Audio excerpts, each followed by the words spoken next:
Electromagnetic light क्या होती है, मैंने बताया था तुम लोगों को। लाइट क्या होता है भाई, वेव होता है कि पार्टिकल? अपने को नहीं पता है, दोनों नेचर शो करता है। ठीक है, तो कभी कभी वेव नेचर शो करता है, कभी कभी पार्टिकल नेचर शो करता है। एक्चुअल में क्या है कोई नहीं जानता। इवन अल्बर्ट आइंस्टाइन साहब, जिन्होंने वेव नेचर और पार्टिकल नेचर दोनों को एक्सप्लेन किया हुआ है अपनी अपनी अलग अलग थ्योरीज के अंदर, वो भी लास्ट में आके कहते हैं कि एक्चुअल में लाइट क्या है मुझे नहीं पता। ठीक है, तो जब उन्हीं को नहीं पता तो फिर हमको कैसे पता रहेगा? ठीक है, लाइट एक्चुअल में क्या है इस बारे में कुछ कहा नहीं जा सकता। इसको लेके बहुत सारी अलग अलग थियरीज हैं, तो नहीं पढ़नी है तुम्हें। हाँ, मैं पढ़ाने बैठूंगा तो मैं पढ़ाते ही रह जाऊंगा और तुम सुनते रह जाओगे, ख़त्म नहीं होगा।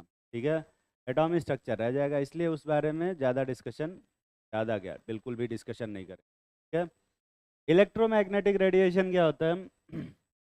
इसको इस टाइप का कुछ रहता है ऐसा, जो वेव होता है ना वो ऐसे ऐसे फ्लो करता है, तो तुम्हें मालूम है ना वेव? ये किस टाइप की वेव है, ट्रांसवर्स वेव है कि लॉन्गिट्यूडनल वेव? ठीक है, ट्रांसवर्स है ना इसको, लॉन्गिट्यूडनल तो नहीं है। मुझे ऐसा क्यों याद आ रहा है कि ये लॉन्गिट्यूडनल है? ये किस टाइप का वेव है? ठीक, यहाँ पर ये ये जो ऊपर ऐसा रहता है इसको अपन क्या बोलते हैं? क्रेस्ट। टफ कौन बोल रहा है, उसी में उल्टा वाला भी कहते हैं। और इसको क्या बोलते हैं वे? टफ।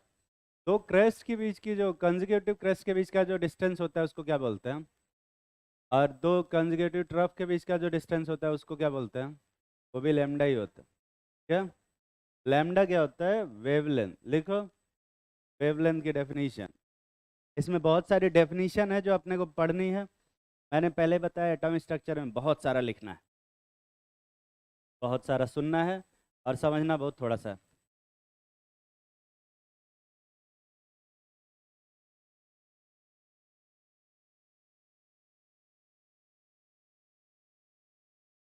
अबे,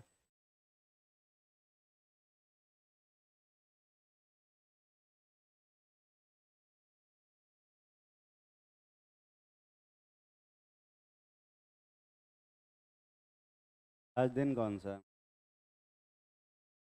तो ठीक,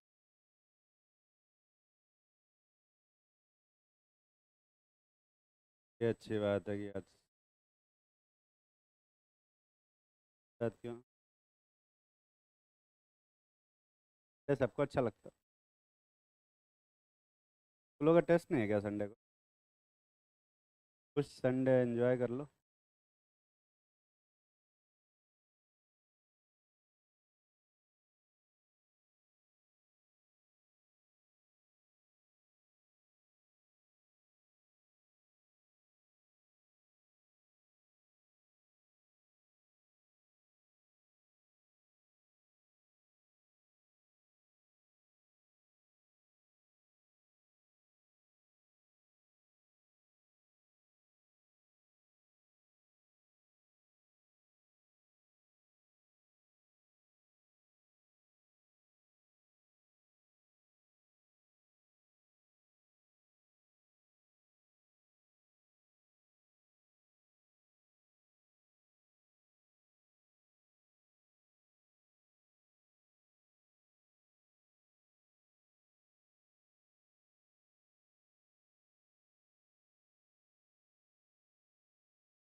देख लिया होगा।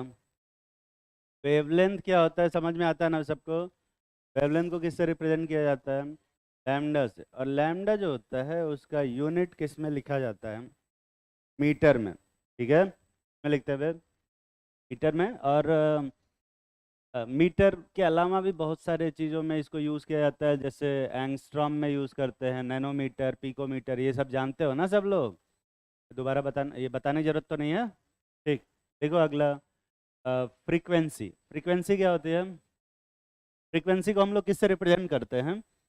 अ, देखो, वैसे फ्रीक्वेंसी को ना न्यू से रिप्रेजेंट किया जाता है, यहाँ पे एन लिखा हुआ है, ऐसे इस टाइप से रिप्रेजेंट किया जाता है। वी को ऐसा टेढ़ा बनाते हैं थोड़ा, इस टाइप। और इसका यूनिट कितना होता है? हर्ट्स होता है या पर सेकंड होता है? कब फोटो ले रहे हैं?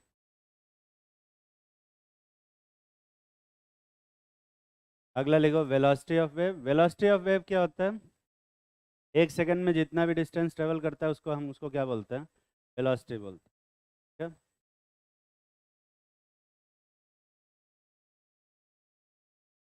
ये सब तुम लोगों ने वेव ऑप्टिक्स में फिजिक्स में पढ़ा होगा, पढ़ा है कि नहीं पढ़ा है वे सब?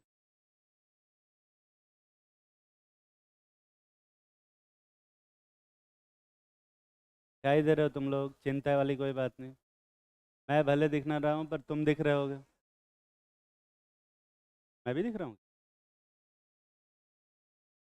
अच्छा, वो टी शर्ट पे जो वाइट रखा हुआ वो दिख रहा?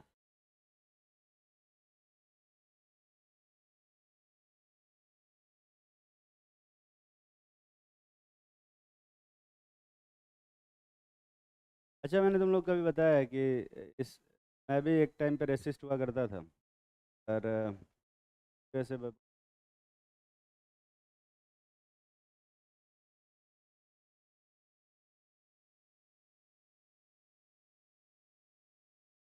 हाँ हाँ, प्रमोद कुमार के साथ ही। नहीं बताया मैंने तुम?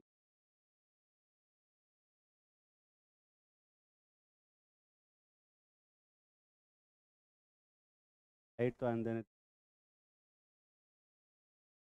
आवाज़ ही आती रहेगी।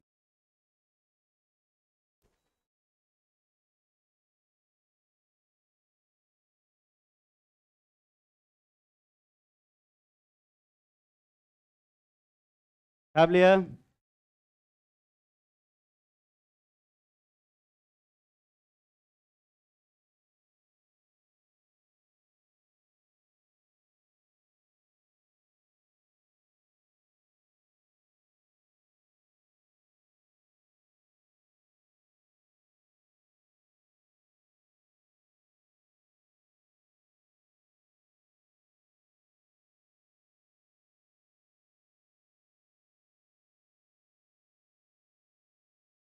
कहानी सुनने में ज़्यादा इंटरेस्ट है तुझे, नहीं? आ देंगे यार, साल भर का टाइम है, बहुत सारी कहानियाँ सब सुना देंगे। रुचि वाली कहानी सुननी है, उसी में ज़्यादा रुचि है तेरी, नहीं? अरे ठीक।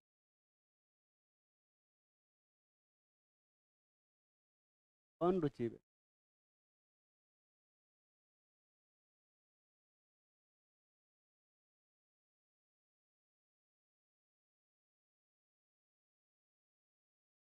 क्या बोल रहा?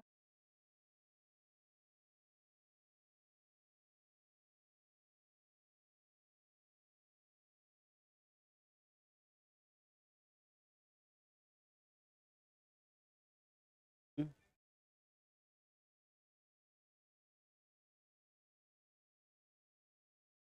तेरी लाइक की तो कमी थी मेरी लाइफ में।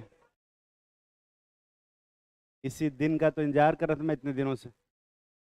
तू कब आके मेरे प्रोफाइल की सारी पिक्चरें लाइक करे? नहीं? बता रहा।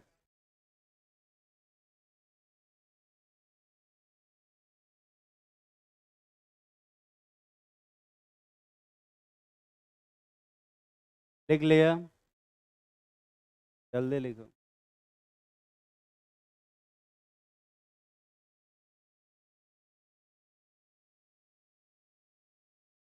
तो इंस्टाग्राम पे मुझे स्टॉक कर रहा है? क्या करता रहता है बैठ के?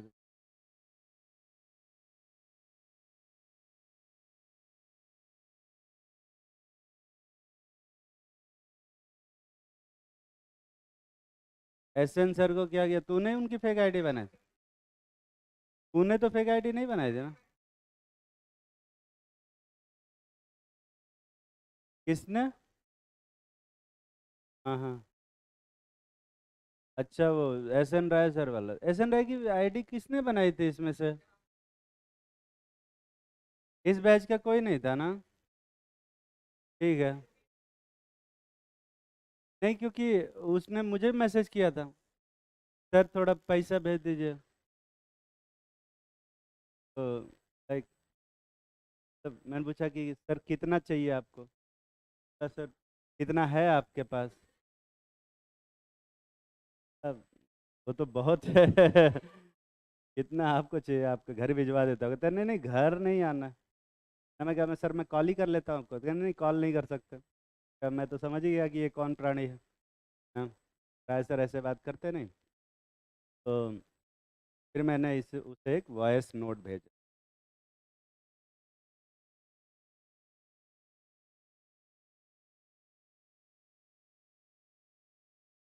वॉइस नोट में क्या भेजा वो रहने दो। पर एक वॉइस नोट भेजा मैंने उसे। उसके बाद से फिर वो कोई कोई ये छाप ले। अब जिसने वो बनाया होगा उसको वॉइस नोट मिला होगा। कोई बता सकता है कि क्या बोला था मैंने। तू तू बता सकता है। अच्छा, पहली फुर्सत से। नहीं, वो नहीं बोला मैंने। अगला लिखो। एम्पलीट्यूड क्या होता है। एम्पलीट्यूड और वेव नंबर। वेव नंबर को डिफाइन करते हैं ऐसे, न्यू बार से। ऐसा, न्यू बार से। और न्यू बार जो होता है वो कितने के किसके बराबर होता है वेव। 1/λ के बराबर होता है। लैम्डा क्या होता है, वेलोसिटी क्या होती है, और फ्रीक्वेंसी क्या होती है, और वेव नंबर क्या होता है, समझ में आया ना। जो जो किसी भी वेव के लिए जो वी होता है, सी होता है, वो किसके बराबर होता है, न्यू लैम्डा के बराबर होता है। ये जानते हो कि नहीं जानते। सही बोल रहे हैं। यही होता है ना बे। C is equal to nu lambda के बराबर होता है किसी भी वेव के लिए। ठीक। सी क्या है, उस इलेक्ट्रोमैग्नेटिक वेव की वेलोसिटी, जिसको हम लोग स्पीड ऑफ लाइट भी बोलते हैं। क्योंकि ज़्यादा जितने भी इलेक्ट्रोमैग्नेटिक वेव है उनकी वेलोसिटी कितनी होती है, सी के बराबर होती है। और न्यू उसकी फ्रीक्वेंसी है, लैम्डा उसका वेवलेंथ। अगर इन तीनों में से कोई भी दो दिया हो, तीसरे की वैल्यू निकाली जा सकती है। तो निकाल लोगे ना। बहुत अच्छी बात। एक छोटा सा क्वेश्चन कर।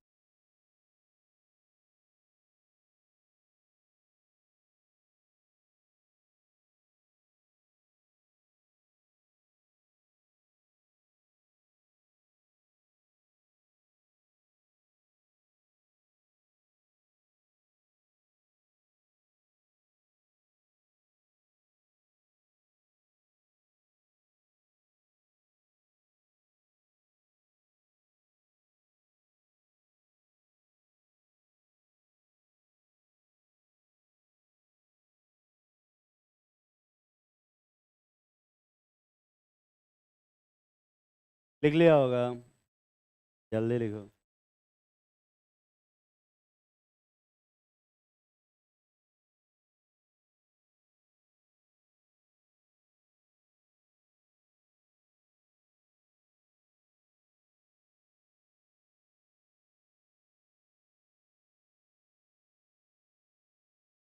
आज वो प्राणी नहीं है वहाँ जो बैठे थे।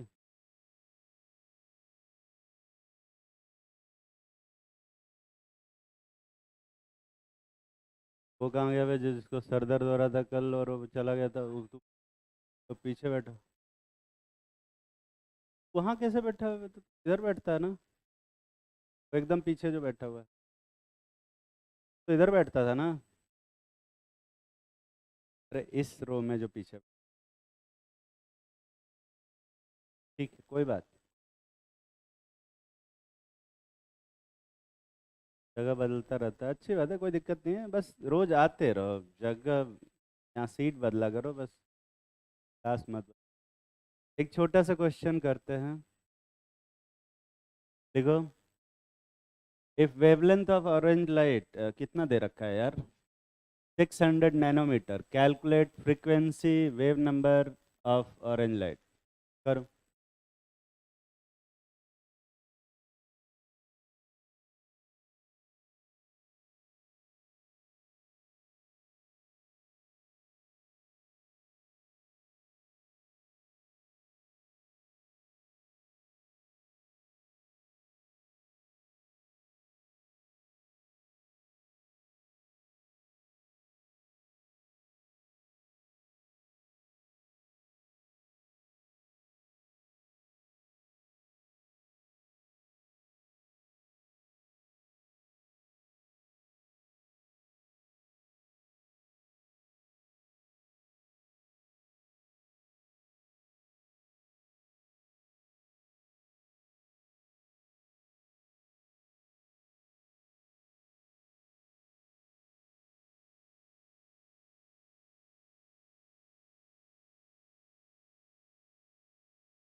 कर लिया होगा। कितने लोग कुछ ना कुछ आंसर निकाल लिए। तो ये करने में भी मतलब ये तो क्या कर रहे हैं, बोर्ड टाइप का क्वेश्चन है। वेवलेंथ दे रखा है लैम्डा कितना, 600 नैनोमीटर, मतलब 10 टू द पावर माइनस कितना पे, 9 मीटर, यही आएगा। सी जो दे रखा है वो कितना होता है, 3 × 10⁻8 मीटर पर सेकेंड, यही आएगा। पूछा क्या है, फ्रीक्वेंसी।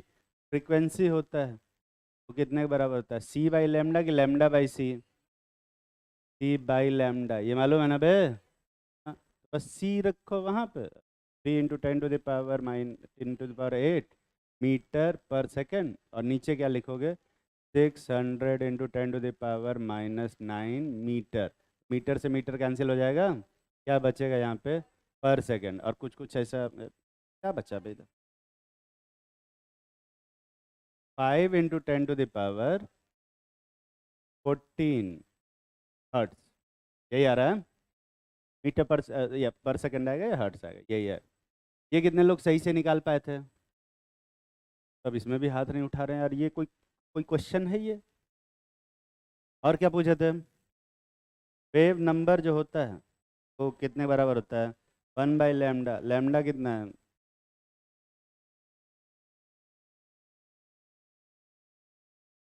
ये आएगा कुछ 1/6 × 10⁻11,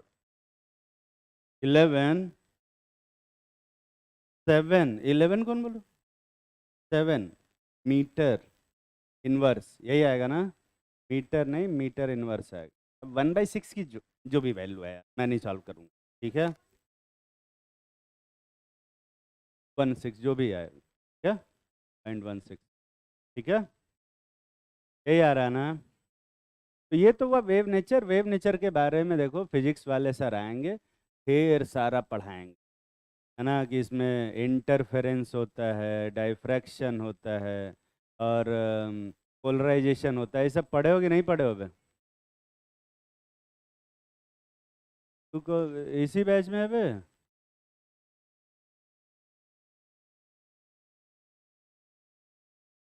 अच्छा ठीक, ठीक है, बैठने दो उसको। तो फिजिक्स वाले सर आएंगे, ढेर सारी चीज़ें पढ़ाएंगे इस पे। आई होप कि तुमने सब पढ़ा भी होगा कि दो वेव्स होती हैं तो उनके बीच में इंटरफेरेंस होता है, पढ़े हो कि नहीं पढ़े हो बे? डाइफ्रैक्शन, इंटरफेरेंस और डाइफ्रैक्शन क्या होता है, कोई बताएगा? इंटरफेरेंस क्या होता है, कोई बता। तो दो वेव्स जब मिलती हैं आपस में कोलाइड करते हैं तो उनके बीच में दो टाइप के इंटरफेरेंस होते हैं, एक कंस्ट्रक्टिव इंटरफेरेंस और एक डिस्ट्रक्टिव इंटरफेरेंस। पढ़े हो कि नहीं पढ़े हो? कंस्ट्रक्टिव इंटरफेरेंस में एम्पलीट्यूड ऐड हो जाता है और डिस्ट्रक्टिव इंटरफेरेंस में एम्पलीट्यूड सब्सट्रैक्ट हो जाता है। कितने लोग ये चीज़ें नहीं जानते हो, वो हाथ उठाओ। फार्मूला भी पता होगा। यंग्स डबल स्लिट एक्सपेरिमेंट पढ़े हो कि नहीं पढ़े हो? अरे पढ़े हो ना। और वहाँ से यंग्स डबल स्लिट एक्सपेरिमेंट क्या होता है, यहाँ पे अपन क्या करते हैं, एक स्लिट लेते हैं। स्लिट कैसा लेते हैं यार,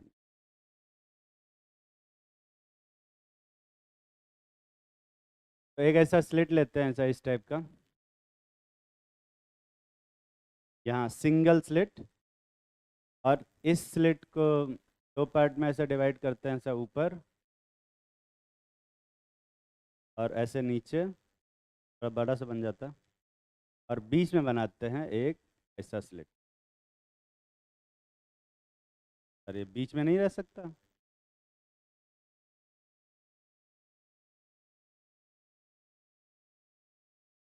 ऐसा, इसको अपन बोलते हैं डबल स्लिट, है ना। ये सिंगल स्लिट होता है नीचे, यार ये बीच में बहुत कम जगह है, बहुत ज़्यादा जगह है, खैर कोई बात नहीं। तो यहाँ से जब लाइट जाती है ना, यहाँ से जब लाइट जाती है तो यहाँ पर अ, दो टाइप के वेव बनते हैं, जैसे यहाँ पे ऐसा ऐसा वेव बनता है, और जब यहाँ कोलिजन होता है तो यहाँ पर एक अलग वेव बनता है और यहाँ पे एक अलग वेव बनता है, तो आपस में इनके बीच में क्या होता है, इंटरफेरेंस। और यहाँ एक स्क्रीन रखी रहती है जिसमें अ, इस जगह पे एक वाइट फ्रिंज आता है, फिर डार्क फ्रिंज आता है, फिर वाइट, फिर डार्क, फिर डार्क, फिर ऐसे वाइट डार्क ऐसे आता रहता है, ये पढ़े हो कि नहीं पढ़े हो? और हर फ्रिंज के बीच का ऐसा डिस्टेंस निकाल के इसकी वेवलेंथ निकाली जाती है। इस प्रोसेस को अपन क्या बोलते हैं? इंटरफेरेंस। और ये एक्सपेरिमेंट को क्या बोलते हैं? Young's double slit experiment. ये जानते हो या नहीं जानते हो? कितने लोगों को इस बारे में कोई आइडिया नहीं है? पढ़ के आना, ठीक है? अगर हमको कोई आइडिया, मैं नहीं पढ़ाने जा रहा इसको। पढ़ाऊंगा क्या बे? ये सब नहीं पढ़ाऊंगा मैं। लेकिन तुम्हें एक चीज़ पता होना चाहिए, अगर यहाँ से किसी पार्टिकल को प्रोजेक्ट करेंगे, किसी पार्टिकल को प्रोजेक्ट करेंगे, ये क्या हुआ अचानक से? मिटाया था ना, तो ये मिट जाना चाहिए था, ये वापस कैसे आ गया? अगर मैं यहाँ पे किसी पार्टिकल को प्रोजेक्ट करूँ, पार्टिकल, पार्टिकल जानते हो ना? यहाँ से अगर मैं पार्टिकल प्रोजेक्ट करता हूँ तो पार्टिकल क्या होगा? वो अगर इस साइड से ऐसे सीधा सीधा जा रहा होगा, ये यहाँ से रुक जाएगा, दिख रहा है? अगर थोड़ा ऐसे जा रहा होगा तो यहाँ जाके रुक जाएगा, लेकिन थोड़ा एंगल पे जाएगा, पर्टिकुलर एक परफेक्ट एंगल पे, तो यहाँ से एक निकलेगा, दिख रहा है ना? और ये पार्टिकल जाके कहाँ स्ट्राइक करेगा? इस जगह। यहाँ एक वाइट कलर का स्पॉट आएगा, समझ में आ रहा है? और अगर यहाँ से ऐसे निकलेगा, यहाँ एक वाइट कलर का स्पॉट आएगा, ठीक है? तो दो फ्रिंज बनती हैं, एक यहाँ ऊपर फ्रिंज बनेगा और एक यहाँ नीचे फ्रिंज बनेगा। समझ में आ रहा है? पार्टिकल प्रोजेक्ट करने से क्या बनता है? दो फ्रिंज बनता है। कितने फ्रिंज बनते हैं बे? दो। और वेव प्रोजेक्ट करने से कितना फ्रिंज बनता है? मल्टीपल फ्रिंज बनते हैं। ये सब पढ़े हो या नहीं पढ़े हो? लाइट को जब यहाँ से पास करते हैं तो क्या बनता है? दो फ्रिंज बनता है कि मल्टीपल फ्रिंज बनता है? मल्टीपल फ्रिंज बनता है। मतलब लाइट का ये कौन सा नेचर है? वेव नेचर, ठीक है? वेव नेचर, पार्टिकल नेचर नहीं। और लाइट के अंदर कैसा नेचर भी होता है? Particle nature. कुछ ऐसी प्रॉपर्टीज हैं जहाँ पे लाइट का वेव नेचर एक्सप्लेन होता है, जैसे ये इंटरफेरेंस, डाइफ्रैक्शन, पोलराइजेशन। पोलराइजेशन जानते हो ना?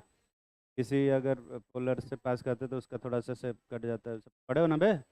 वो सब बातें नहीं करूँगा मैं, ठीक? पर कुछ जगहों पे इसका एक पार्टिकल नेचर भी शो होता है। कहाँ कहाँ शो होता है? लिखो। Part particle nature of electromagnetic radiation. चार जगहों पे पार्टिकल नेचर शो होता है। पहला, ब्लैक बॉडी रेडिएशन में, ब्लैक बॉडी रेडिएशन में ये पार्टिकल नेचर शो करता है। Ejection of electron from metal surface, जिसको हम फोटो इलेक्ट्रिक इफेक्ट बोलते हैं, उसमें भी पार्टिकल नेचर शो होता है।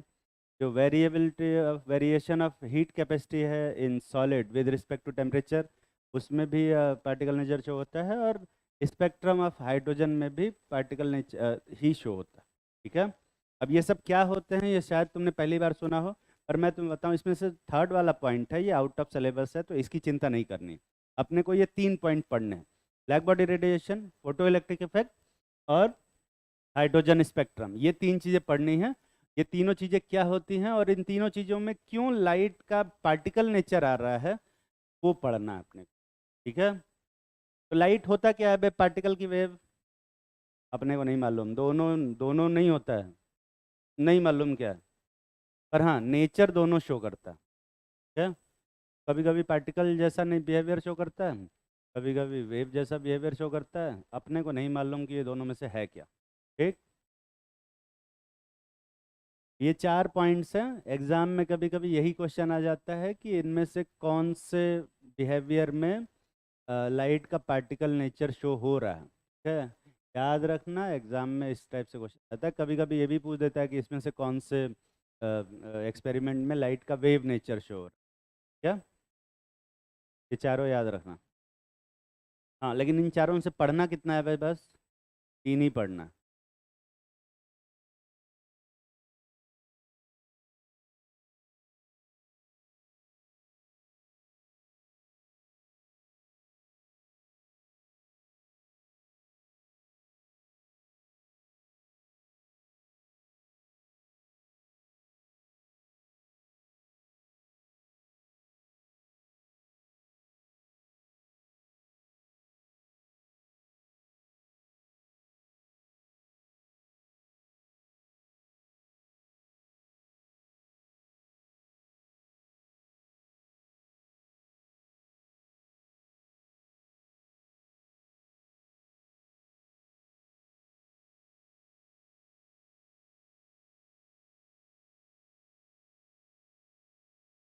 देख लिया।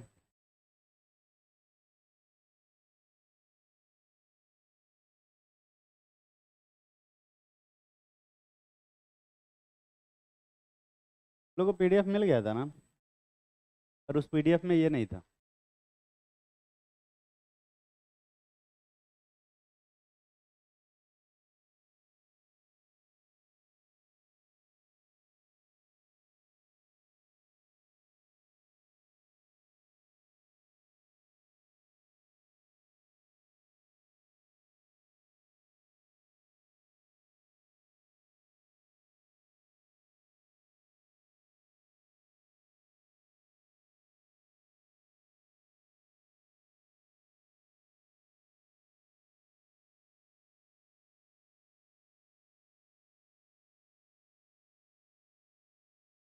क्या लिखना है, पढ़ना नहीं है।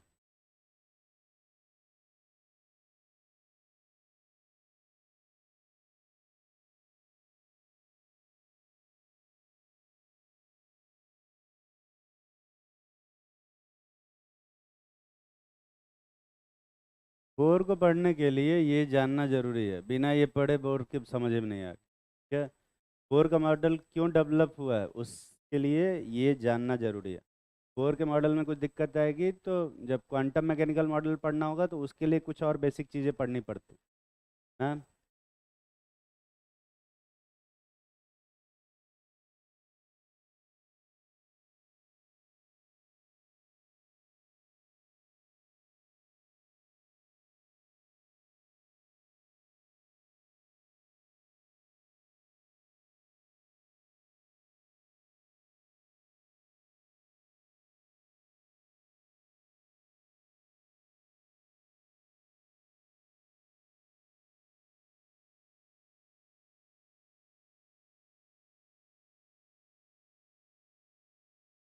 छाप लिए? अच्छा, जल्दी छापो।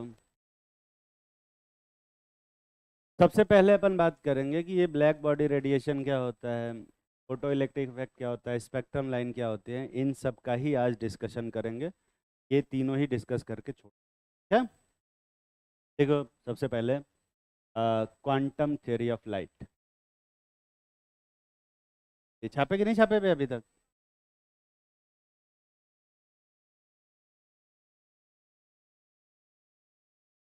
पीडीएफ भेज दें, हो जाएगा।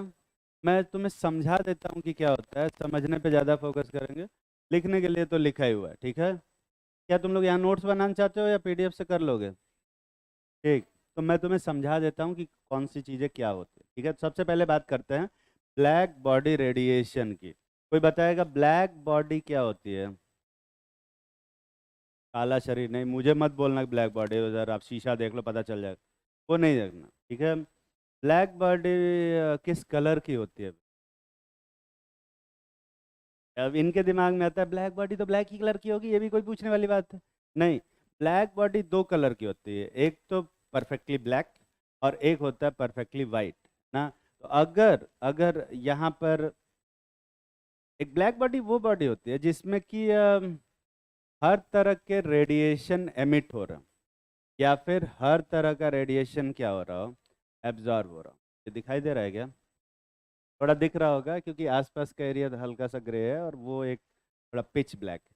तो 100% ब्लैक या फिर 100% वाइट, दोनों में से कुछ भी रहेगा तो हम उसे क्या बोलेंगे? ब्लैक बॉडी बोलेंगे। अब ब्लैक बॉडी के साथ अच्छी बात ये होती है कि ये हर तरह का रेडिएशन एब्जॉर्ब भी करता है और हर तरह का रेडिएशन क्या भी करता है, एमिट भी करता है। तो जब ये हर तरह का रेडिएशन एब्जॉर्ब करेगा तो उसको हम लोग क्या बोलेंगे, वो किस कलर का दिखेगा? ब्लैक कलर का। और जब ये हर तरह का एमिशन एमिट करेगा तो वो किस तरह का दिखेगा? White colour. ठीक है। कोई भी ऑब्जेक्ट, जैसे मान लें कि ये रेड कलर का डॉट बनाया मैंने, ठीक है, ये रेड कलर का ही क्यों दिखता है वे? क्योंकि ये रेड कलर का होता है, क्योंकि इसके ऊपर ढेर सारी लाइट पड़ रही है, वाइट लाइट इसके ऊपर पड़ रही है, ये हर तरह की लाइट को एब्जॉर्ब कर ले रहा है, सिर्फ रेड कलर वाली लाइट को क्या कर रहा है? एब्जॉर्ब नहीं कर रहा है। ठीक है। तो बाकी रेड वाली लाइट रिफ्लेक्ट हो जा रही है और बाकी सब लाइट क्या हो जा रही है? एब्जॉर्ब। इसीलिए किस कलर का दिखता है? रेड। पर अगर कोई ब्लैक कलर का दिख रहा है, इसका मतलब क्या है? कि वो हर तरह की लाइट को क्या कर लिया? एब्जॉर्ब। हर तरह की लाइट को अगर एब्जॉर्ब कर लिया तो वो किस कलर का दिखेगा? ब्लैक कलर का, जिसको हम लोग क्या बोलते हैं? ब्लैक बॉडी बोलते हैं। क्या बोलते हैं बे? Black body. और अगर कोई ऐसा ऑब्जेक्ट है जो हर तरह की लाइट को एमिट कर दे, तो फिर उसको क्या बोलेंगे? वो भी ब्लैक बॉडी होगी, लेकिन दिखेगा कैसा? वाइट कलर का। समझ में आ रही है बात?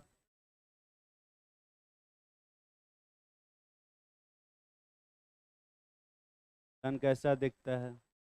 और हर, इसका मतलब हर तरह का वो एमिट नहीं कर रहा।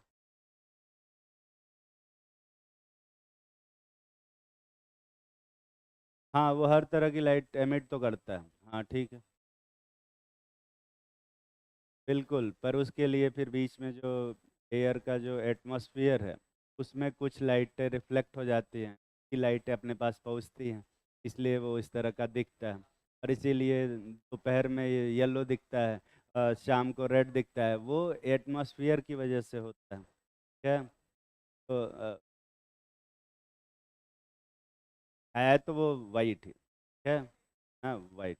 हर तरह का एमिट कर रहा है, वाइट ही दिख। क्या? खैर, तो क्या बता रहा था मैं? ब्लैक बॉडी के बारे में। तो ब्लैक बॉडी किस कलर का होता है भाई? दोनों टाइप का होता है। हाँ, तो मान ले कि एक परफेक्टली वाइट ब्लैक कलर की बॉडी है। ब्लैक बॉडी है जिसमें से एनर्जी क्या हो रही है? एमिट हो रही है। इसका टेम्परेचर मान ले कुछ T2 है, और बाहर का टेम्परेचर T1।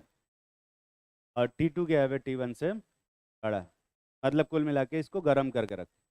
गर्म करके अगर किसी बॉडी को एटमॉस्फेयर में रखेंगे, तो उससे हीट एब्जॉर्ब होगी कि या रिलीज होगी?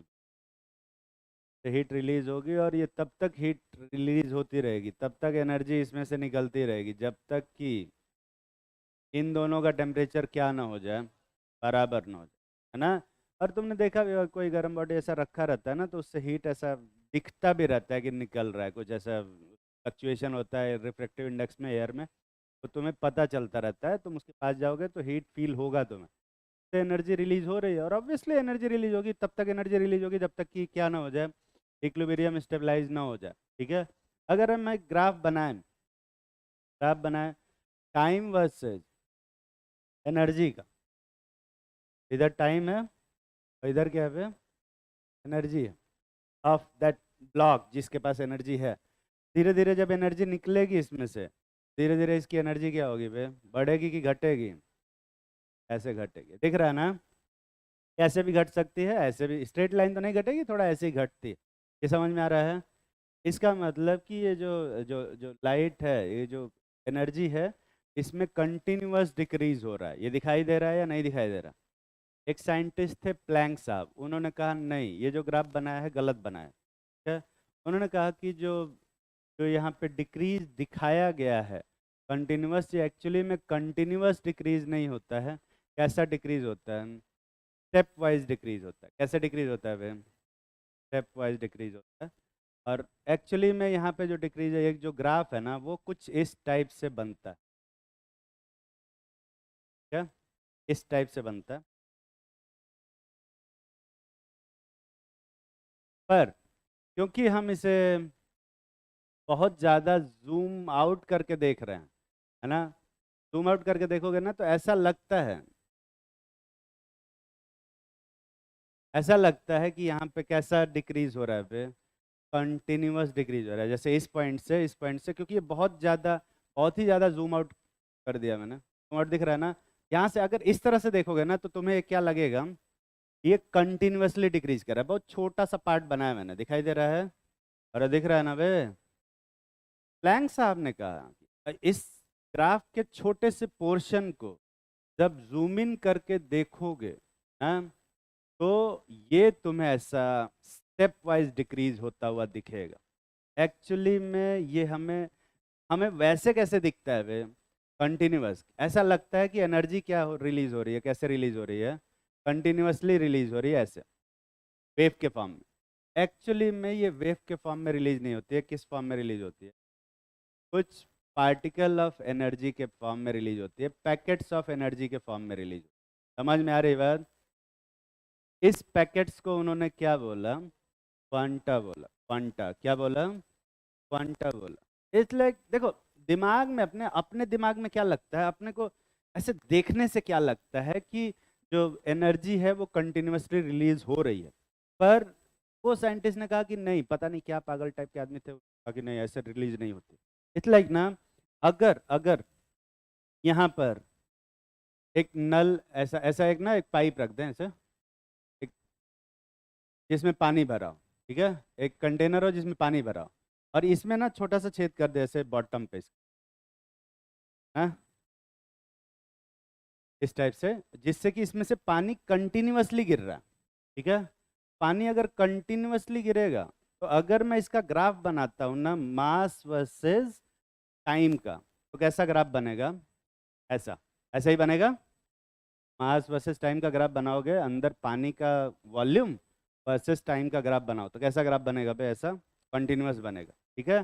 पर अगर इस छेद को बहुत छोटा कर दे, बहुत छोटा, इतना छोटा कि इसमें से जो पानी निकले वो ड्रॉप बाय ड्रॉप निकले, कैसे निकले वे? ड्रॉप बाय ड्रॉप निकले। तो अब जब ग्राफ बनाओगे तो वो कैसा ग्राफ बनेगा? ऐसा, ये सीढ़ी जैसा बनेगा, दिखाई दे रहा है ना? हाँ, हो सकता है हर ड्रॉप अलग अलग साइज का हो, तो ये सीढ़ी का जो स्टेप्स हो वो अलग अलग साइज के हों, पर कंटिन्यूअस डिक्रीज नहीं होगा। कैसा डिक्रीज होगा? ऐसा स्टेप वाइज डिक्रीज होगा, डिस्क्रीट इंक्रीज डिक्रीज होता है। उन्होंने कहा कि जो एनर्जी का रेडिएशन है ना, एनर्जी का रेडिएशन है फ्रॉम ब्लैक बॉडी, वो कंटिन्यूअस एमिशन नहीं होता। कैसे एमिशन होता है? एनर्जी के छोटे छोटे पैकेट्स के। तकलीफ में तो नहीं हो? समझ में आ रहा है कि नहीं आ रहा है? इसलिए कि अगर मुझे कहीं एक जगह से दूसरी जगह पानी पहुंचाना है, तो दो तरीके होते हैं पानी पहुंचाने के। वहाँ से पाइप एक लगाए और सीधा क्या कर दिए, वहाँ एक ओपनिंग एक साइड और दूसरी ओपनिंग दूसरे साइड कर दो, पानी कंटिन्यूअसली क्या होगा? पहुंचेगा। और दूसरा ये है कि प्लास्टिक का पाउच या बॉटल में भर के एक जगह से दूसरी जगह पहुंचा। तो बॉटल में पहुंचाएंगे तो कैसे पहुंचेगा? डिस्क्रीट फॉर्म में। पाइप से पहुंचाएंगे तो कैसे पहुंचेगा? अरे कैसे पहुंचेगा बे? कंटिन्यूअस फॉर्म, ठीक है। अपने को देखने में क्या लगता है एनर्जी कैसे फ्लो हो रहा है? कंटिन्यूअस। पर प्लैंक साहब ने बोला कि एनर्जी कैसे फ्लो हो रहा है बे? डिस्क्रीट फ्लो हो रहा है, ठीक है। इसका एक और एग्जांपल ले सकते हैं, जैसे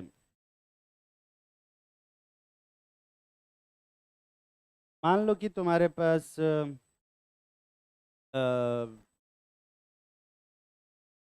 2,000 रुपये, ठीक है, और तुम मार्केट में जाते हो इधर उधर, वो पूरा 2,000 रुपये खर्चा करते, अलग अलग आइटम पे, छोटे छोटे से लेके बड़े बड़े आइटम पे कुछ कुछ चीज़ें खरीदते हो, कुछ कपड़े खरीदते हो, चॉकलेट खरीदते हो, जो भी खरीदना है तुम खरीद रहे हो, ठीक है।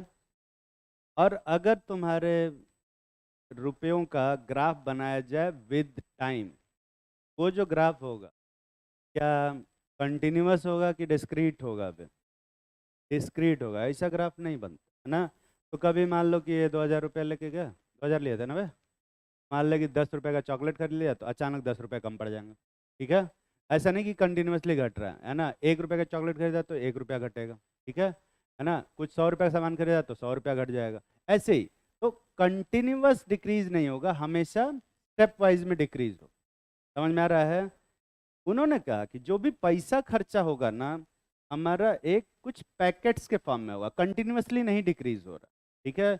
और वो जो पैकेट होगा, उसमें एक छोटा पैकेट होगा, इसमें इस छोटे से पैकेट को उन्होंने क्या बोला? फोटॉन। क्या बोला बे? फोटॉन। इसी का इंटीग्रल मल्टीपल होगा। जैसे हम जो रुपए खर्च करते हैं, वो कितने रुपए का हमेशा इंटीग्रल मल्टीपल होता है? 1 रुपए का, 10 रुपए का, 1 रुपए का इंटीग्रल मल्टीपल होता है, पता है ना बे? क्या 50 पैसा खर्च कर सकते हो तुम लोग? यूपीआई से नहीं बात कर रहा हूँ, कैश में बात कर रहा हूँ, क्या? यूपीआई से तो 35 पैसा भी ले लेते हैं, क्या? 50 पैसा खर्च किया जा सकता है बे कैश में? 50 पैसा है ही नहीं, है ना। 1 रुपए का सिक्का वो भी बंद कर दिया, ठीक है। हाँ, पर 1 रुपए में अपन ट्रांजेक्शन कर सकते हैं ना, लाइक 11 रुपए का ट्रांजेक्शन कर सकते हैं, 21 रुपए का ट्रांजेक्शन कर सकते हैं, है ना, 31 रुपए का शगुन भी दे सकते हैं, ठीक। तो जो भी ट्रांजेक्शन अपन करते हैं, वो हमेशा किसके इंटीग्रल मल्टीपल में होते हैं? 1 रुपए के इंटीग्रल मल्टीपल में होते हैं। बिल्कुल वैसे ही जब एनर्जी का रेडिएशन होता है, वो एक ना एक नंबर है जिसके इंटीग्रल मल्टीपल में ही सारी इलेक्ट्रॉन रहते हैं। तो अगर इसका इसका एनर्जी ई नॉट है तो इसका एनर्जी कितना होगा भाई? इस वाले का 2 ई नॉट होगा। इसका कितना होगा? 3 ई नॉट होगा। इसका कितना होगा? 4 ई नॉट होगा। इसी के इंटीग्रल मल्टीपल में ही एनर्जी रेडिएट होगी। ऐसा हाफ ई नॉट नहीं रेडिएट होगी। ठीक है, तो एक वो जो ई नॉट होगा, ये जो ई नॉट होता है ये डायरेक्टली प्रोपोर्शनल होता है किसके? फ्रीक्वेंसी ऑफ लाइट के। किसके डायरेक्टली प्रोपोर्शनल होता है? फ्रीक्वेंसी ऑफ लाइट के। ये किसने बोला था? प्लैंक साहब ने। किसने बोला था भाई? प्लैंक साहब। ठीक है, और ऑब्वियसली फिर ये प्रोपोर्शनलिटी साइन हटाओगे तो एक क्या लगाना पड़ेगा? कांस्टेंट लगाना पड़ेगा। उसको उन्होंने कहा कि ये जो कांस्टेंट है ये मेरा कांस्टेंट है, ये प्लैंक कॉन्स्टेंट अपने नाम से कांस्टेंट का। समझ में आ रही बात? और जितने भी इसमें से पैकेट्स होंगे ना वो सब इसी एनर्जी के इंटीग्रल मल्टीपल में रिलीज होंगे। कंटिन्यूअस टाइप का कुछ नहीं होता। ठीक है, सब कुछ क्या होता है बे? डिस्क्रीट होता है ना। प्लैंक साहब ने कहा कि दुनिया में कोई भी चीज़ कंटिन्यूअसली डिक्रीज नहीं होती है। सब कुछ क्या होता है? एक डिस्क्रीट फॉर्म में ही डिक्रीज होता है। चाहे तुम पैसे खर्च कर रहे हो, चाहे चार्ज का ट्रांसफर हो रहा है। चार्ज का क्वांटाइजेशन पढ़ा है कि नहीं पढ़ा है तुम लोगों ने? कहीं भी एक इलेक्ट्रॉन, जैसे मान लो कि एक बॉडी है ना, इसके ऊपर ढेर सारा चार्ज है ना, 100 कूलम का चार्ज। ठीक है, और धीरे धीरे इसमें से चार्ज निकल के 0 कूलम पे पहुंच गया। तो अगर 100 कूलम से लेके 0 कूलम तक चार्ज पहुंचा है, चल 10 कूलम मान लेते। क्या? 10 कूलम तक चार्ज पहुंच गया, धीरे धीरे चार्ज रेडिएट हो रहा है। तो अपने को क्या लगेगा कि 100 कूलम से धीरे धीरे डिक्रीज होकर किस पे पहुंच गया? 10 कंटिन्यूअसली। पर एक्चुअली में ऐसा होता है क्या? एक्चुअली में ये जो जूम करोगे ना तो यहाँ पे अपने को क्या दिखेगा? इस टाइप का स्टेप दिखेगा। ठीक है, कुछ स्टेप बड़े भी हो सकते हैं, कुछ स्टेप छोटे भी हो सकते हैं, डिपेंड करता है कि कितने इलेक्ट्रॉन निकल रहे हैं। तो मिनिमम इसमें कितना चार्ज की कमी हो सकती है? 1.6 इंटू 10⁻⁹ कूलम एक बार में निकलता हुआ दिखता है। ठीक है, एक्चुअल में जो चार्ज ट्रांसफर होता है वो कंटिन्यूअस नहीं होता, इस नंबर का इंटीग्रल मल्टीपल होता है। तकलीफ में तो नहीं हो? किसी पे चार्ज 1.6 इंटू 10⁻⁹ आ सकता है क्या? 3.2 इंटू 10⁻⁹ आ सकता है? 4.8 इंटू 10⁻⁹? अरे बोलो। 3 इंटू 10⁻⁻⁹? ये नहीं आ सकता, क्योंकि इस टाइप के चार्ज के लिए अपने को इलेक्ट्रॉन क्या करना पड़ेगा? फ्रैक्शन में लेना पड़ेगा, और इलेक्ट्रॉन डिवाइड हो सकता है? नहीं। इसीलिए इलेक्ट्रॉन जो होते हैं वो इस इंटीग्रल मल्टीपल के ही नंबर में चार्ज आएंगे। समझ में आ रही है बात? समझ रहे हो ना बे? सेम वही चीज इस पे भी लागू होता है, एनर्जी पे भी लागू होता है। क्वांटम मैकेनिक्स में प्लैंक साहब ने कहा कि एनर्जी का जो रेडिएशन होगा वो ऐसे ही डिस्क्रीट फॉर्म में होगा, ऐसा पैकेट पैकेट में निकलेगा, ऐसा कंटिन्यूअसली एनर्जी नहीं लीक होती। समझ में आ रही बात? समझा ना?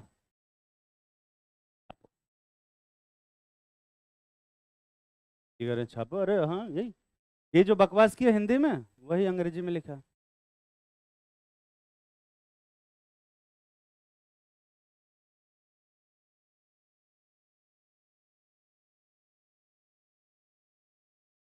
हाँ, ब्लैक बॉडी रेडिएशन में क्वांटम थियरी ऑफ लाइट। क्या? इसके पहले वाला क्या? नहीं, ये सब लिखा हुआ है, सब इसमें लिखा हुआ है कि जो ई नॉट होगा वो ई नॉट का इंटीग्रल मल्टीपल होगा, जो ई नॉट होता है वो एच न्यू के बराबर होता है। लिखा हुआ है। सब कुछ लिख के लाया हूँ मैं पहले से ही, ताकि लिखवाने की जरूरत ना पड़े।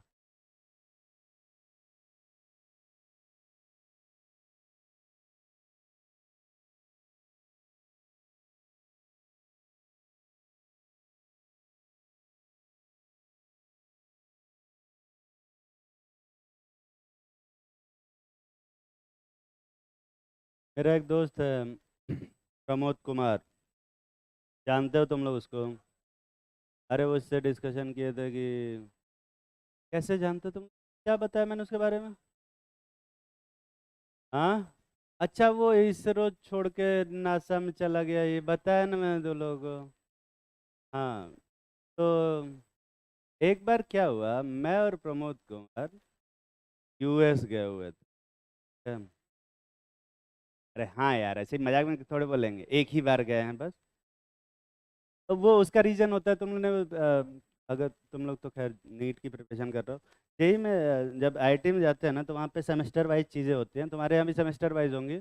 और हर सेमेस्टर के बीच में तुम लोगों को प्रैक्टिकल करने के लिए हॉस्पिटल ले जाना होगा। हॉस्पिटल में जाते हैं, वहाँ पे एक्चुअल में जो पढ़े हो वो जाके एक्चुअल में करना पड़ता है वहाँ हॉस्पिटल में। ठीक है। सेम वही चीज़ इंजीनियरिंग कॉलेज में भी होता है। हर सेमेस्टर के बीच में जो भी पढ़े रहते हैं, में एक्चुअल में इंडस्ट्री में जाके देखना होता है कि इस पे क्या काम हो रहा है। ठीक है। और हर बार जाके हम लोग कुछ ना कुछ ऐसा सीखते हैं। सीखने का तो खैर क्या ही था, हम लोग को मेनली होता था घूमने का, मेन मोटिव रहता भाई वहाँ जाएंगे तो घूमने को मिलेगा। पैसा नहीं नहीं, कंपनी देती थी। और जिस कंपनी की तरफ से जिस कंपनी को हम विजिट करते थे, वो कंपनियाँ कुछ स्टाइपेंड देती थी, थोड़ा बहुत स्टाइपेंड मिलता था, उतने में अपना खर्चा चल जाता था, बहुत ज़्यादा नहीं मिलता था। कभी हाँ, कभी कोई 50,000 दे दिया, कभी 60,000 दे दिया, ऐसे ही उसमें ट्रिप का खर्चा निकल जाता था, रहने वहने का भी। और कोई एक गैजेट खरीदा जाता था, या मोबाइल फ़ोन या कैमरा खरीदा गया या लैपटॉप, ये मैक्सिमम एक खरीद पाते, तो नहीं खरीद सकते। इतना ही पैसा मिलता था, इससे ज़्यादा नहीं मिलता था, ठीक है। पर अपने लिए क्या है, तुम लोग को तो उल्टा पैसा देना पड़ेगा अगर तुम मेडिकल में रहोगे तो। मेडिकल में तो उल्टा होता है, गवर्नमेंट में नहीं होता है, प्राइवेट में तो बहुत ज़्यादा देना। क्या, तो मैं तो आईआईटी से था, तो मुझे कोई दिक्कत ही नहीं, कंपनियां खुद ही बुलाती थी। तो हम लोग अप्लाई करते थे अलग अलग जगह पे। क्या, तो मैंने क्या किया कि मेरे दिमाग में आया कि देखो भाई ऐसा है, पहले फॉरेन ट्रिप पे निकल। हाँ, तो मैंने यूएस की 3 कंपनियों में अप्लाई किया था कि हम यहाँ पे स्टडी कर रहे हैं और हम आपके यहाँ के थोड़ा इंडस्ट्रियल विजिट पे आना चाहते हैं, आप क्या ऑफ़र कर रहे हो, और ये सब चीज़ें मैं भेजा था। हाँ। और में से 3 कंपनियों में, 3 अलग अलग कंपनियों में अप्लाई किया था। तो एक कुछ एलए में थी, और एक पता नहीं कहाँ। ठीक है, सब अलग अलग जगह पे थी। हाँ, और एक न्यूयॉर्क में थी। तो अब प्रमोद कुमार क्या है, प्रमोद कुमार मेरे बहुत ज़्यादा क्लोज है, मतलब इतना क्लोज कि वो मेरी ब्राउजिंग हिस्ट्री भी देख लेता है ना। तो वो एक दिन आया मेरे पीसी पे बैठा, और उसने मेरी ब्राउजिंग हिस्ट्री खोल ली। और उसको दिख गया कि अरे मतलब मैंने जो अप्लाई किया वो दिख गया कि कहाँ कहाँ अप्लाई किया। उसको पता चल गया कि मैं तो यूएस जाने का प्लानिंग कर रहा हूँ। प्रमोद कुमार बहुत हरामी आदमी है, उसने पूरा लिंक कॉपी किया, अपने आप को भेजा, और उन्हीं 3 कंपनियों में खुद ही अप्लाई कर दिया, क्योंकि मेरे साथ का ही था वो। एक कंपनी थी, पता नहीं उसके दिमाग में क्या चल रहा था, उसने दोनों लोगों को कॉल लेटर भेज दिया, बाकी 2 कंपनियों से कोई रिस्पांस नहीं आया, सिर्फ एक ही कंपनी से आया था। और बहुत ज़्यादा पैसा नहीं दे रही थी, पर हाँ, काम भर का, अपना कुछ ज़्यादा खर्चा नहीं हो रहा था, अपना 10-15 हज़ार रुपये का खर्चा था। सारा वीज़ा वूजा, रहने का एकोमोडेशन, सब कुछ वही दे रहे थे। हमारा बस ट्रांसपोर्टेशन का खर्चा था, और खाने का खर्चा था थोड़ा सा। खाने में भी लंच का पैसा कंपनी देती थी, डिनर का पैसा डिनर के लिए अपने को गिव करना था। रहने का खर्चा दे रखा था। अ, इतना देने के बाद वो बुलाया था कि भाई चलो, तो हमने कहा ठीक है। प्रमोद कुमार के पास कैमरा था, मैंने कहा भाई हाँ, फोटो वोटो खींचेंगे टाइम स्क्वायर पे जाके, मज़ा आएगा एकदम। हाँ, टाइम स्क्वायर देखा कि नहीं देखा? मैं क्या, तू बैठ के इंस्टाग्राम पे सर्च कर रहा है तू फोटोज? बहुत पुरानी फोटोज थी, बहुत पुरानी फोटो, वो 2009 की बात है। मैं अभी गोरा हो गया हूँ, अरे कैसी बातें कर।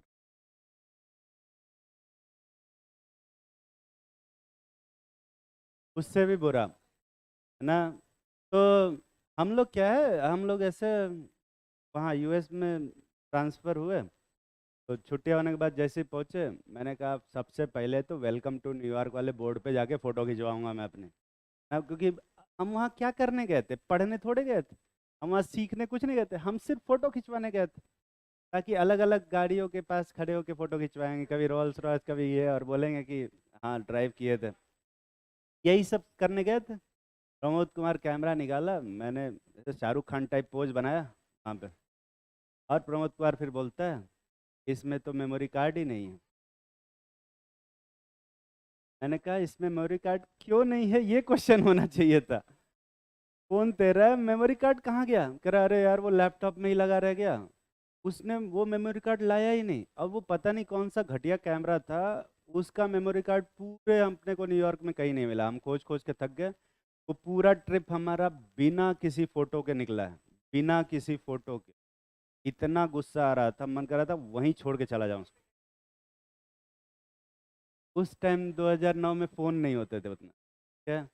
2009 नहीं, 2007 की बात, फर्स्ट ईयर था अपना। क्या 7 की बात? तो 7 में अभी मोबाइल फ़ोन आए थे, पर वो कीपैड वाले थे, उसमें कैमरा होते भी नहीं थे, ठीक है।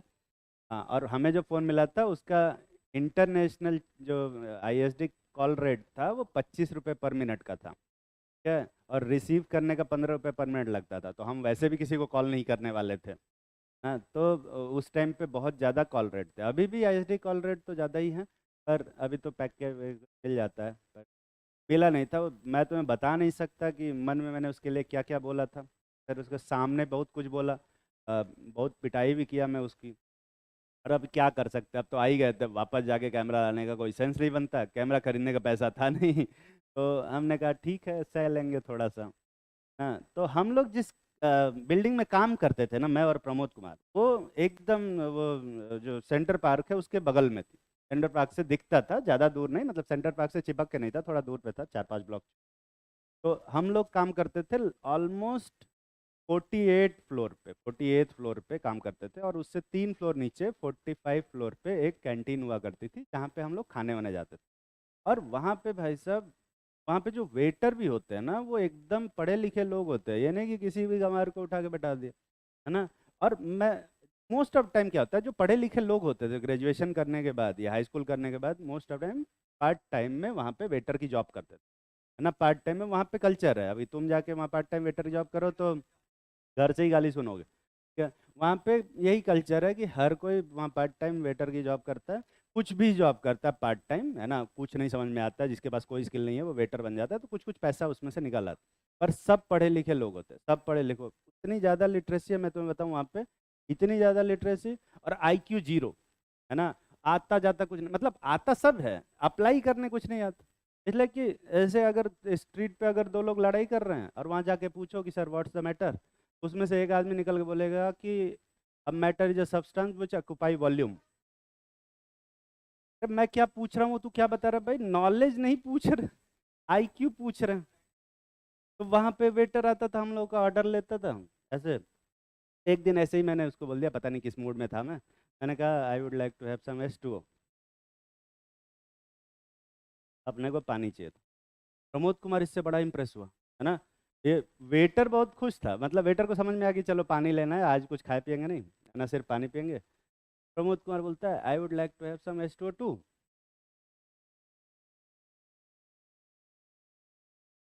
पागल, थोड़ा देख लिया अगर कहाँ क्या बोल रहा है, उनका आईक्यू जीरो है, सही में ला देगा वो। हाँ, बहुत अजीब टाइप का आदमी था। तो खैर हमने खाने पीने का जो व्यवस्था था अपने रूम में कर रखा था। प्रमोद कुमार ने रोटियां बनाने का जिम्मेदारी लिया था और मैंने सब्जी बनाने का। तो मैं एक हफ्ते की सब्जी बना के रख देता था।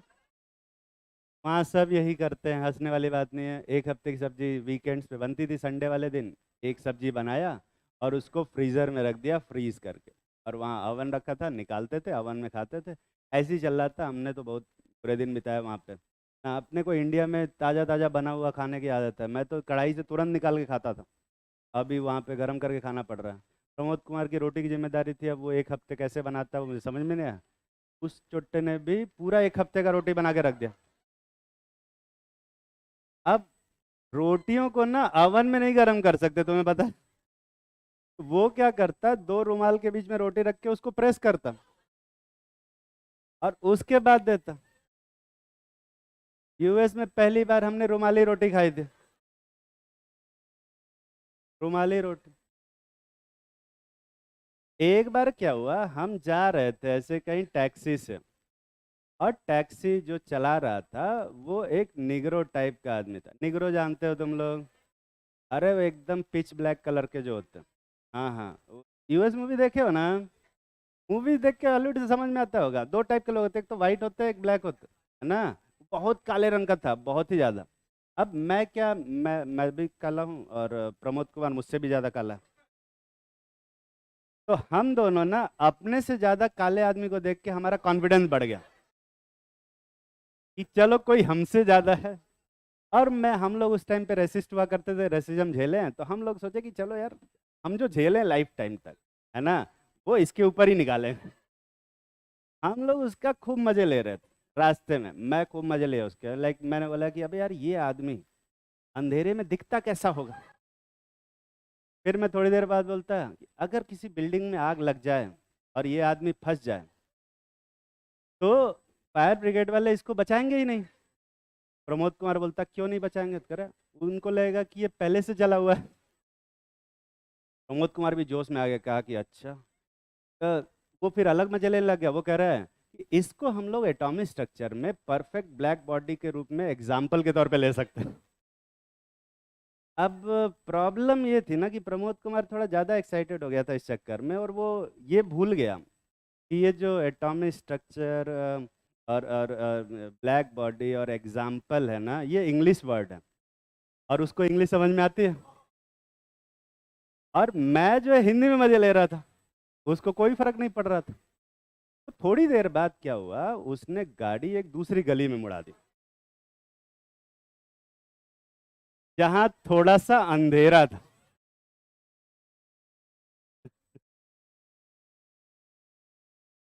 हम दोनों की हालत जो खराब हुई, वो हम बता भी नहीं सकते थे। मैं तो अपना पर्स वर्स सही करने लग गया, भैया कहीं पर्स ना लूट ले ना। प्रमोद कुमार अपना पैंट वैंट सही करने लगे। अरे मतलब प्रमोद कुमार वो अंदर निक्कर की जेब में पैसे रखता था यार, इसलिए पैंट सही कर रहा था।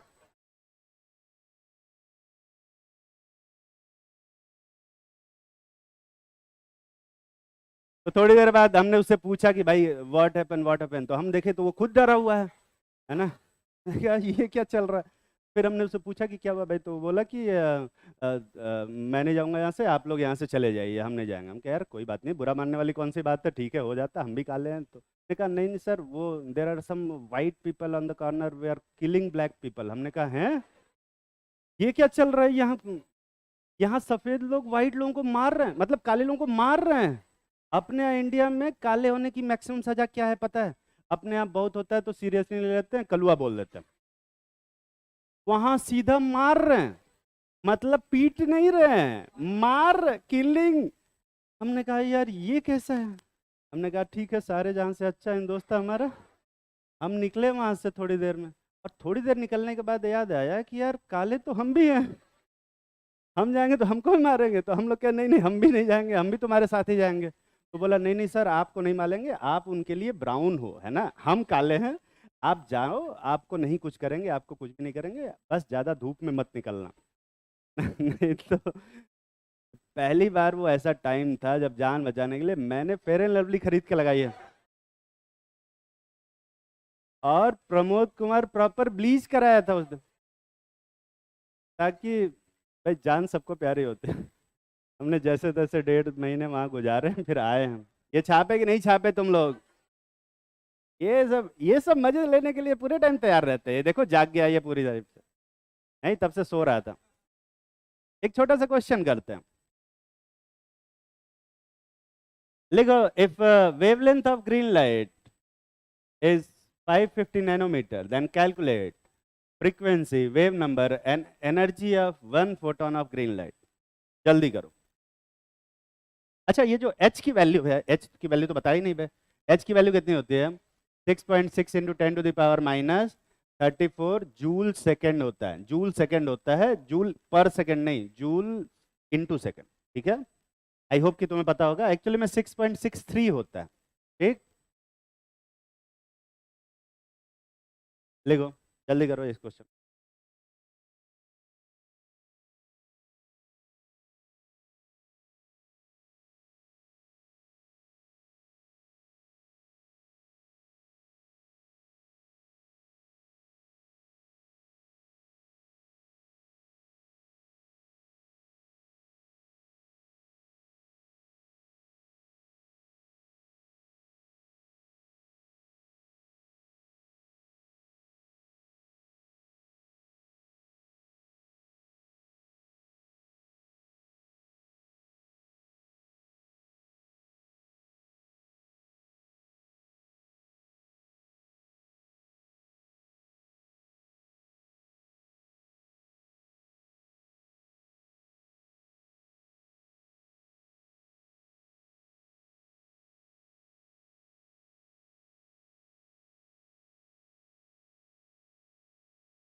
कर लिया होगा।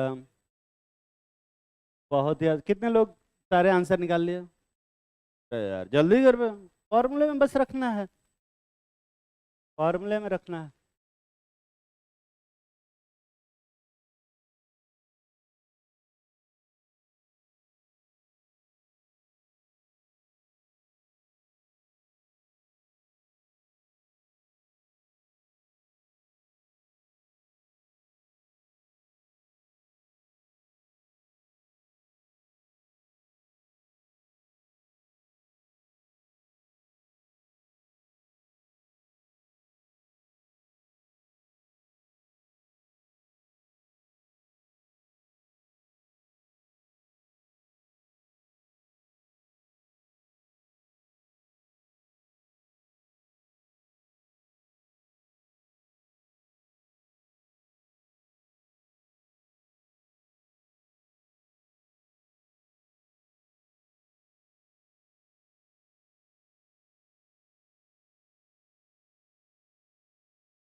कितने लोग कुछ ना कुछ आंसर निकाल लिए? बहुत ही आसान सा था। वेवलेंथ दिया हुआ है, अरे यार कलर चेंज कर लेते हैं। वेवलेंथ दिया हुआ है 550 नैनोमीटर, मतलब 10⁻⁻9 मीटर, है ना। सी की वैल्यू पता है कितना है? 3 × 10⁸ मीटर पर सेकेंड। मैं सजेस्ट करूंगा हर एक चीज़ को एसआई सिस्टम में रखें ताकि सॉल्व करने में आसानी रहे। ठीक है, पहला क्या पूछे हैं? फ्रीक्वेंसी। न्यू बता सकता है कोई कितना आएगा? C/λ, न्यू बार नहीं, न्यू न्यू जो होगा वो C/λ होगा। 3 × 10⁸ बाई क्या? 550 × 10⁻⁹ ये कितना आ रहा है? 3/55 × 10⁻16 मीटर ना, पर नहीं नहीं हर्ट्स। क्या आएगा? सेकंड इनवर्स, यही आ रहा है ना बे। अब 3/55 कितना होता है वो हम नहीं करेंगे, कर लेना। क्या अगला क्या पूछे थे? Wave number. क्या आएगा? 1/55 इंटू 10⁻⁻8 मीटर इनवर्स, यही आ रहा है। और एनर्जी जो आती है, एनर्जी ऑफ वन फोटॉन, वो कितना होगा? एच न्यू या hc/λ भी लिख सकते हो, तो एच न्यू ही कर लेते हैं। न्यू तो यहाँ से पता ही है। एच कितना है? 6.6 इंटू 10⁻⁻34 इंटू 3/55 इंटू 10⁻16। और ये किस में आएगा? टूल में आएगा। ठीक है, सॉल्व करना, मेहनत करना और आंसर निकालना। कुछ कुछ कैंसिल हो जाएगा, ये देखो 11 से कैंसिल हो रहा है। क्या 5 से कैंसिल हो रहा है, तो 6 आएगा। 3.6, 3.6 आ रहा है ना, तो 3.6 इंटू 10⁻⁻19 क्या आएगा? ये कितने लोग सही से निकाले हो? हाँ ठीक है, ठीक है, ठीक। ये समझ में आ रहा है ना? एक और ऐसा ही क्वेश्चन देंगे तो कर लोगे?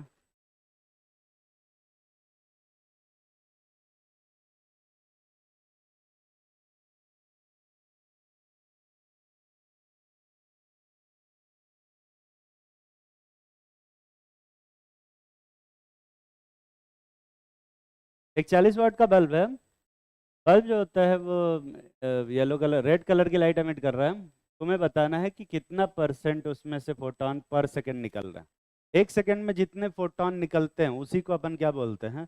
इंटेंसिटी बोलते हैं। तो तुम्हें इंटेंसिटी कैलकुलेट करनी है। एक्चुअली में इंटेंसिटी नहीं, पर सेकंड कितने फोटॉन निकल रहे हैं वो तुम कैलकुलेट कर दो, वही इंटेंसिटी। क्या मैं तुम लोग की थोड़ी सी हेल्प कर देता हूँ। मान लो कि जो नंबर ऑफ फोटॉन पर सेकंड है वो एक्स। जल्दी करो।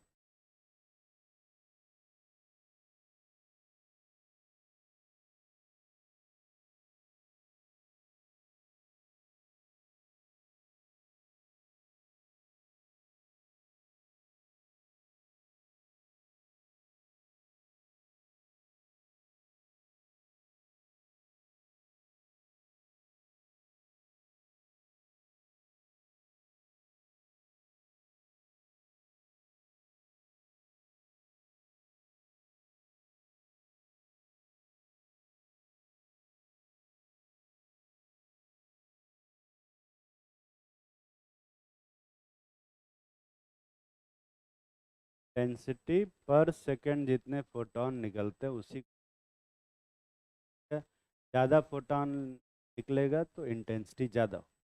क्या इंटेंसिटी समझते हो ना? अरे एक ही बल्ब कभी कभी धीमा भी जलता है, तेज भी जलता है, देखा है कि नहीं देखा है? तो अगर रेड कलर का बल्ब है और धीमा जल रहा है तो इसका मतलब उसकी इंटेंसिटी क्या है? कम है। और वही रेड कलर का बल्ब अगर तेज जल रहा है तो उसकी इंटेंसिटी क्या हो जाएगी? ज़्यादा हो जाएगी। मतलब ज़्यादा फोटोन निकल रहे हैं तभी वो ज़्यादा ब्राइट दिख रहा है। क्या?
कितने लोग कुछ ना कुछ आंसर निकाल लिए?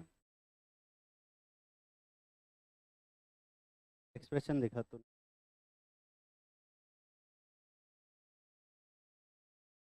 ठीक ठीक ठीक है ठीक है ठीक है ठीक।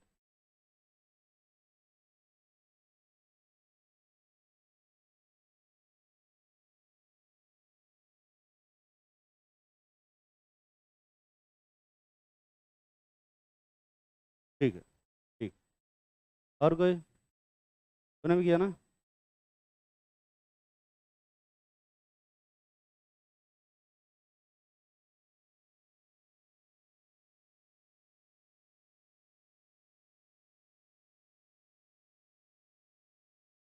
और कोई भी किया तूने? टाइम नहीं दिया मैंने।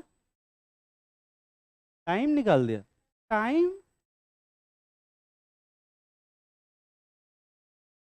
दिखाना जरा। टाइम कैसे निकाला जब मैंने नंबर पूछा तो ये टाइम किस चीज़ का टाइम है? पता नहीं पर कुछ निकला है टाइम, मतलब बस यही पता है अपने को। इतना सारा लिखा तो है तूने, ये सब क्या चीज़ का कैलकुलेशन है? सुबह हाथ हटा। पता नहीं क्या करता। दिखा। जल्दी कर पे। हाँ।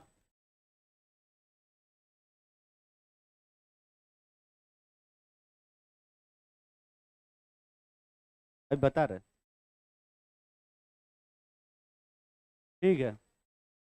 कितने लोग कुछ ना कुछ एक्सप्रेशन लिख लिए? सुबह तो नहीं लगी? तुझसे कह रहा हूँ हाँ। चलो ठीक। 40 वाट का बल्ब जानते हो ना? 40 वाट का बल्ब का मतलब क्या होता है? 40 वाट का बल्ब का मतलब क्या होता है? अगर किसी बल्ब पे 40 वाट लिखा है इसका मतलब क्या है? पावर रेटिंग है। पावर रेटिंग का मतलब ये है कि ये जो बल्ब है 1 सेकंड में कितना बिजली खाएगा। 40 जूल बिजली खाएगा। ये समझ में आता है? 1 सेकंड में कि 1 घंटे में वे? 1 सेकंड में, तो पर सेकंड 40 जूल का बिजली खा रहा है 1 सेकंड। ठीक है, तो कोई ये बता सकता है कि ये इतना खा रहा है तो लाइट में कितना कन्वर्ट कर रहा है उसको? 20%, लिखा हुआ है 20%। इसका 20% निकाल सकते हो बाई 100। ये समझ में आ रहा है? ये टोटल एनर्जी निकल रही है इन फॉर्म ऑफ क्या? लाइट। एक फोटोन की एनर्जी कितनी है? फोटोन की जो एनर्जी होती है वो क्या होता है? H C by lambda. ये मालूम है ना बे? अरे एच न्यू होता है, और न्यू किसके बराबर होता है? सी बाई लेमडा, तो मतलब एच सी बाई लेमडा। तो एक एनर्जी, एक फोटोन की एनर्जी कितनी आएगी? 6.6 इंटू 10⁻−34 जूल सेकेंड, यही है। और इंटू सी की वैल्यू कितनी है भाई? 3 × 10⁸ मीटर पर सेकेंड। ये दिख रहा है? होल डिवाइडेड बाई लैम्डा की वैल्यू कितनी है? 6.6, सॉरी सॉरी सॉरी, 660 नैनोमीटर। दिख रहा है ना? यही है ना बे? अब यहाँ ध्यान से देख, यहाँ पर इतना तो आया एनर्जी, है ना? और एक फोटोन की अगर एनर्जी इतनी है तो एन फोटोन की एनर्जी कितनी होगी? इंटू एन, यही आएगा। और ये दोनों क्या होंगे? बराबर। और यहाँ ध्यान से देखो ना, सेकंड से सेकंड कैंसिल हो रहा है, और मीटर से नैनोमीटर भी कैंसिल हो जाएगा। नहीं, तो ये ऐसा करो, इस नैनोमीटर को पहले कन्वर्ट कर लो किसमें? मीटर में। तो इंटू कितना करना पड़ेगा? 10⁻⁹ 9 ना, मीटर में। ये मीटर से मीटर कैंसिल हो गया, सेकंड से सेकंड कैंसिल हो गया, और ये जूल से ये जूल भी कैंसिल हो गया। दिख रहा है ना? वहाँ सिर्फ क्या बचेगा? नंबर बचेगा। क्या इसको सॉल्व करके एन की वैल्यू निकाली जा सकती है? अबे निकाल लोगे ना? ये एक्सप्रेशन कितने लोग सही से लिख पाए थे? ठीक, चलो एक और क्वेश्चन दे इसी टाइप। देखो, इफ अ बल्ब, कितने वाट का बल्ब दें? 40 छोड़ के 60 वाट emits emits green light, light, blue light। Green लिख दिया। A light of wavelength, colour छोड़ो बे, light of wavelength 440 nanometre, 440 nanometre. Calculate, calculate number of photon emitted, calculate number of photons emitted per minute, number of photon emitted per minute, assuming कितना percent energy को light में convert करना चाहते हो? बोल। हाँ, 30% of light, 30% of energy converts into light, assuming 30% of light, 30% of energy converts into light। Same question है, बस थोड़ा सा डेटा चेंज किए, और आई होप कि तुम कर लोगे। ठीक है, पिछला एक्सप्रेशन हटा दिया मैंने ताकि कोई छाप ना पाए। ये समय समाप्त हो गया है क्या बे? 2 मिनट है ना? ठीक, ठीक, ठीक। 1 मिनट है तुम्हारे पास सॉल्व करने के लिए।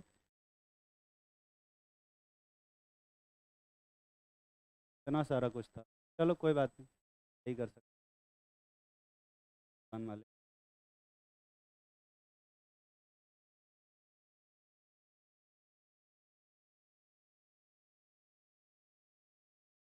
कितने लोग कुछ ना कुछ एक्सप्रेशन लिख लिए?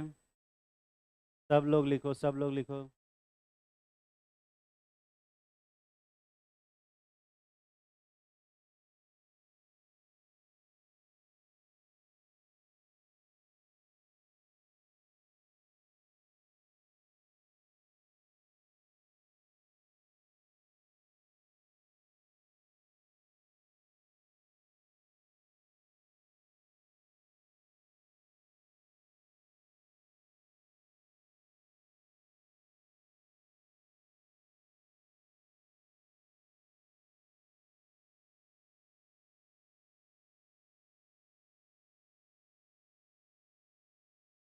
कितने लोग कुछ न कुछ एक्सप्रेशन लिख लिए हुए?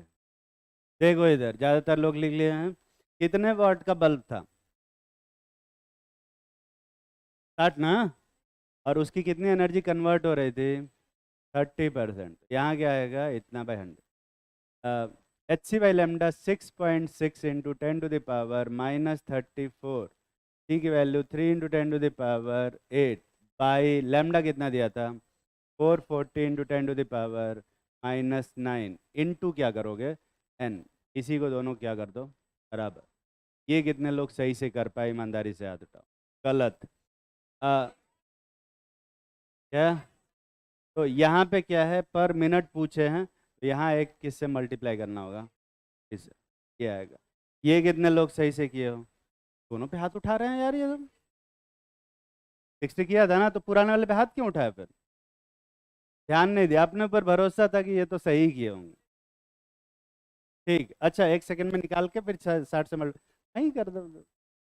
क्या ये समझ में आ रहा है ना वे? इस टाइप का कोई भी क्वेश्चन आए तो कर लोगे। ठीक। तो क्वांटम थ्योरी समझ में आया ना कि जो कोई भी लाइट एमिट होगी या कोई भी रेडिएशन एमिट होगा, तो वो किस फॉर्म में एमिट होगा? ऐसा पैकेट्स के फॉर्म में रिलीज होगा। ठीक। किसी कोई डाउट है? ये कुछ पूछना चाह रहा? ठीक। 10 पेज बहुत दूर है, लगा दें? रहने दे।